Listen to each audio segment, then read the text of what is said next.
अस्सलामु अलैकुम वरहमतुल्लाह। नमाज फ़जर अदा करने के 6 बड़े फ़ायदे जिन्हें जानकर आप हैरान हो जाएंगे कि अल्लाह रब्बुल आलमीन उस बंदे को इतने ज़्यादा इनामात से नवाजता है जो फ़जर की नमाज़ अदा करता है। इतनी ज़्यादा फ़जीलत, इतने ज़्यादा फ़वाइद हैं नमाज फ़जर अदा करने के। काफ़ी लोग नमाज फ़जर अदा करने में सुस्ती कर जाते हैं और सुस्ती की वजह से उनकी फ़जर की नमाज कज़ा हो जाती है। मुझे उम्मीद है इस वीडियो को देखने के बाद आपकी फ़जर की नमाज कभी सुस्ती की वजह से कज़ा नहीं होगी, क्योंकि फ़जीलत ही इतनी ज़्यादा है, फ़वाइद ही इतने ज़्यादा हैं जिन्हें जानकर आप हैरान हो जाएंगे। कुतुब अहादीस में इसकी फ़जीलत के हवाले से कई अहादीस मौजूद हैं, लेकिन यहाँ पर मैं चंद एक अहादीस आप लोगों के सामने बयान करूँगा ताकि जिससे हमारे अंदर शौक़ और जज्बा पैदा हो फ़जर की नमाज अदा करने का, और सुस्ती और गफलत की वजह से हमारी फ़जर की नमाज कज़ा ना हो। आइए जानते हैं नमाज फ़जर अदा करने के 6 बड़े फ़ायदे। नंबर 1 पर नमाज फ़जर पढ़ने का पहला फ़ायदा ये है, नबी करीम सल्लल्लाहु अलैहि वसल्लम ने अल्लाह रब्बुल आलमीन से अपनी उम्मत के लिए सुबह के वक्त बरकत अता करने की दुआ फरमाई, जिस दुआ का तर्जुमा है, ऐ अल्लाह मेरी उम्मत के सुबह के वक्त में बरकत डाल दे। इससे मालूम हुआ कि जो बंदा फ़जर की नमाज अदा करने के बाद कोई काम शुरू करता है तो अल्लाह रब्बुल आलमीन की तरफ से उस काम में बरकत डाल दी जाती है। यानी पूरा दिन वो जो भी काम करेगा तो अल्लाह की तरफ से उस काम में बरकत अता कर दी जाती है। और नबी करीम सल्लल्लाहु अलैहि वसल्लम जब भी कहीं लश्कर रवाना फरमाते तो आप सल्लल्लाहु अलैहि वसल्लम फ़जर के बाद, फ़जर की नमाज के बाद लश्कर को रवाना फरमाते। तो फ़जर का जो वक्त है ये बहुत बाबरकत है।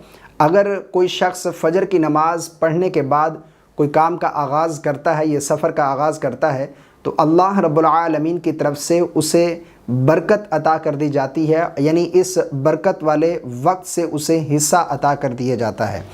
नमाज फ़जर अदा करने का दूसरा बड़ा फ़ायदा, नबी करीम सल्लल्लाहु अलैहि वसल्लम ने इरशाद फरमाया कि जिस आदमी ने इशा की नमाज बाजमात पढ़ ली तो वो बंदा ऐसे है जैसे उसने आधी रात नमाज पढ़ी।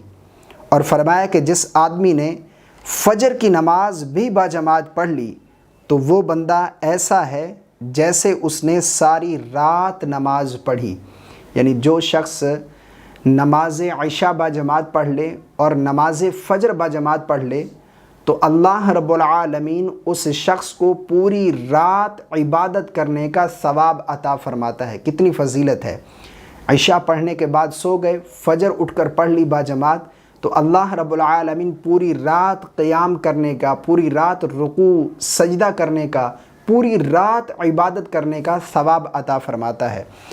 नमाज फ़जर अदा करने का तीसरा बड़ा फ़ायदा, नबी करीम सल्लल्लाहु अलैहि वसल्लम ने इरशाद फरमाया कि तुम्हारे पास दिन और रात में फ़रिश्ते आते हैं और ये फ़रिश्ते फ़जर और असर की नमाज में जमा होते हैं। यानी फ़जर और असर की नमाज में ये फ़रिश्ते जमा होते हैं, और जब ये फ़रिश्ते अल्लाह की बारगाह में जाते हैं तो अल्लाह रब्बुल आलमीन सब जानता है, लेकिन अल्लाह फ़रिश्तों से पूछता है कि ऐ फ़रिश्तों तुमने मेरे बंदे को किस हाल में छोड़ा है। यानी अल्लाह रब्बुल आलमीन पूछता है कि ऐ फ़रिश्तों तुमने मेरे बंदे को किस हाल में छोड़ा है। तो अब फ़रिश्ते अर्ज़ करते हैं, या रब्बुल आलमीन हमने तेरे बंदे को इस हाल में छोड़ा कि वो तेरी इबादत कर रहा था। सुबहान अल्लाह, कितनी शान है उस शख्स की, उस बंदे की जिसका ज़िक्र रब के यहाँ इस हाल में किया जा रहा है कि या अल्लाह जब गए थे तो उस वक़्त भी तेरी इबादत कर रहा था, जब लौट कर आए तो अब भी उसे इबादत करता हुआ छोड़ कर आए कि वो तेरी इबादत कर रहा था। कितनी शान है उस शख्स की। नमाज फ़जर अदा करने का चौथा बड़ा फ़ायदा, नबी करीम सल्लल्लाहु अलैहि वसल्लम ने इरशाद फरमाया कि फ़जर की 2 रकात सुन्नतें दुनिया और दुनिया में जो कुछ भी है इस तमाम से बेहतर है। यानी नमाज फ़जर के 2 रकात फ़र्ज़ अदा करने से पहले जो 2 रकात सुन्नत अदा की जाती हैं, नबी करीम सल्लल्लाहु अलैहि वसल्लम ने इरशाद फरमाया कि दुनिया और जो कुछ दुनिया में है ان تمام سے فجر کی 2 رکعت سنت ادا کرنا یہ زیادہ بہتر ہے۔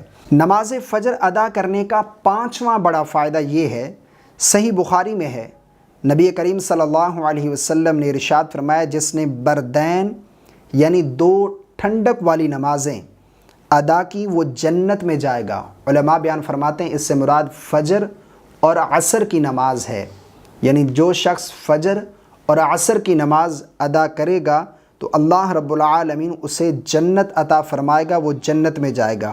اور اسی طرح ایک اور حدیث کا بھی مفہوم ہے، فجر اور عصر کی نماز منافقین پر بھاری ہے۔ نبی کریم صلی اللہ علیہ وسلم نے ارشاد فرمایا کہ فجر اور عصر کی نماز یہ منافقین پر بھاری ہے، اور اس سے یہ بھی معلوم ہو رہا ہے کہ جو بندہ فجر اور عصر کی نماز باجماعت ادا فرماتا ہے تو وہ مومن ہے۔ نماز فجر پڑھنے کا 6واں بڑا فائدہ یہ ہے، صحیح مسلم میں ہے، نبی کریم صلی اللہ علیہ وسلم نے ارشاد فرمایا کہ جس نے صبح کی نماز باجماعت ادا کی وہ شخص اللہ رب العالمین کے ذمے ہے، یعنی وہ اللہ رب العالمین کی حفاظت میں آ گیا۔ پس تم میں سے کسی سے اللہ تعالیٰ اپنے ذمے کے بارے میں کسی چیز کا مطالبہ نہ کرے، پس جس سے اللہ نے اپنے ذمے کے بارے میں مطالبہ کر لیا تو وہ اسے پکڑ لے گا اور منہ کے بل جہنم میں گرا دیا جائے گا۔ یعنی جو شخص فجر کی نماز ادا کرتا ہے تو وہ اللہ رب العالمین کے ذمے ہے، اللہ رب العالمین کی حفاظت میں ہے، اسے تکلیف دینا یہ غلط ہے۔ اور اس حوالے سے کتب احادیث میں ایک واقعہ بھی ملتا ہے، سالم بن عبداللہ بن عمر یعنی حضرت عمر رضی اللہ تعالی عنہ کے پوتے، یہ جو ہیں حجاج جو کہ بہت بڑا ظالم بادشاہ تھا، اس کے پاس بیٹھے تھے۔ بادشاہ نے حکم دیا کہ سالم اس شخص کو لے جاؤ اور محل کے دروازے پر جا کر اس کا سر قلم کر دو۔ سالم نے اس شخص کو لیا اور دروازے پر پہنچے تو آپ نے ان سے پوچھا کہ یہ بتائیے آپ نے فجر کی نماز پڑھی ہے؟ تو اس شخص نے کہا جی میں نے فجر کی نماز پڑھی ہے۔ تو انہوں نے کہا کہ جاؤ، تم جس دروازے سے جانا چاہو تم جا سکتے، تم آزاد ہو۔ واپس لوٹ آئے۔ بادشاہ نے پوچھا کہ کیا تم نے اس کی گردن مار دی، اس کا سر قلم کر دیا، اسے قتل کر دیا؟ تو حضرت عمر رضی اللہ تعالی عنہ کے پوتے نے فرمایا کہ نہیں، میں نے اسے قتل نہیں کیا۔ تو بادشاہ نے پوچھا کہ ایسا کیوں کیا؟ تمہیں میں نے حکم دیا تھا۔ تو آگے سے حضرت عمر رضی اللہ تعالی عنہ کے پوتے سالم نے کہا کہ میں نے نبی کریم صلی اللہ علیہ وسلم کی ایک حدیث مبارکہ سنی ہے کہ جو شخص فجر کی نماز ادا کر لے وہ اللہ کی حفاظت میں ہے، وہ اللہ کے ذمے ہے، پس جس سے اللہ نے اپنے ذمے کے بارے میں معلوم کر لیا، مطالبہ کر لیا، تو اللہ رب العالمین اسے منہ کے بل جہنم میں گرائے گا۔ وہ شخص فجر کی نماز ادا کر چکا تھا تو میں نے اس لیے اسے قتل نہیں کیا۔ تو اس حدیث سے معلوم ہو رہا ہے کہ کتنی بڑی مصیبتیں، کتنی بڑی تکلیفیں اللہ رب العالمین ٹال دیتا ہے جو شخص فجر کی نماز باجماعت ادا کرتا ہے۔ یعنی فجر کی نماز باجماعت ادا کرنے کی فضیلت یہ بھی ہے کہ اللہ رب العالمین پورا دن بڑی بڑی مصیبتوں سے، بڑی بڑی آفتوں سے اس کی حفاظت فرماتا ہے۔ کتنی بڑی مصیبت تھی، کتنی بڑی آفت تھی کہ جان جانے لگی تھی، سر قلم ہونے والا تھا، لیکن فجر کی نماز کی وجہ سے اس کی جان بچ گئی۔ اتنی بڑی فضیلت ہے نماز فجر ادا کرنے کی۔ مجھے امید ہے ویڈیو پسند آیا ہوگا۔ اگر ویڈیو پسند آیا ہے تو لائک کر دیجیے گا۔ آج کے بعد مجھے امید ہے کہ سستی کی وجہ سے، غفلت کی وجہ سے آپ کی فجر کی نماز کبھی قضا نہیں ہوگی۔ دعا ہے کہ اللہ رب العالمین ہم سب کو 5 وقت کی نماز باجماعت ادا کرنے کی توفیق عطا فرمائے۔ آمین۔ السلام علیکم ورحمۃ اللہ۔